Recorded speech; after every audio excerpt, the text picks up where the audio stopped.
Danes bom nekaj povedal o dveh rastlinah s podobnimi imeni in tudi s podobno uporabo.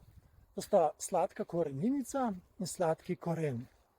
Pri obeh dveh se uporablja korenina, obe dve sta, kot ime pove, sladkega okusa in tudi namen uporabe je podoben, torej uporabljata se za olajševanje kašlja.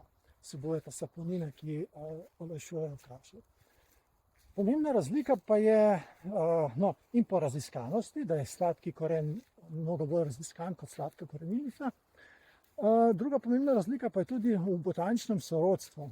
Namreč sladka korenica spada med praproti in je majhna rastlina, tako do 20 cm visoka, medtem ko sladki koren je pa metulnica.